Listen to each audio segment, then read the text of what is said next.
நம்மளுடைய வீடியோல பருப்பு சட்னி எப்படி பண்றது அப்படின்றத பார்க்கலாம். இதுக்கு தேவையான இன்கிரிடியன்ஸ் வந்து பாத்தீங்கன்னா, நான் வந்து ஒரு 25 கிராம் கடலைப்பருப்பு, 25 கிராம் உளுந்து வந்து எடுத்துருக்கேன். கடலைப்பருப்போட உளுந்தோட அளவு வந்து கொஞ்சம் கம்மியா இருந்தா நல்லா இருக்கும். இங்க வந்து பூண்டு கொஞ்சம் எடுத்துருக்கேன், பல்லு பூண்டு எடுத்துருக்கேன். தேவையான அளவுக்கு காஞ்ச மிளகாய், காரத்துக்கு ஏற்ற மாதிரி காஞ்ச மிளகாய் எடுத்துருக்கேன். கொஞ்சோண்டு தேங்காய் எடுத்துருக்கேன். வாங்க இது எப்படி செய்யறதுன்னு பார்க்கலாம்.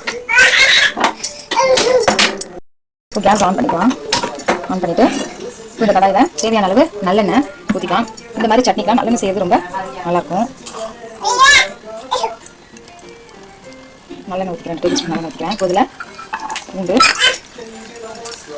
கொஞ்சம் காஞ்ச மிளகாய் போட்டு வாசனை வர அளவுக்கு வதக்கிக்கணும்.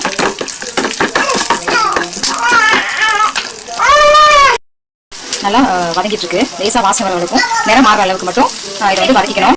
நம்மளுடைய பூண்டும் காஞ்ச மிளகாய் நல்ல நேரம் மாதிரி வாசனை வர அளவுக்கு வதங்கிட்டு இப்போ அடுத்து வந்து அதே பேன்ல கொஞ்சோண்டு எண்ணெய் ஊற்றி நம்ம கடலைப்பருப்பும் நல்லா வதங்கிட்டு இருக்கு.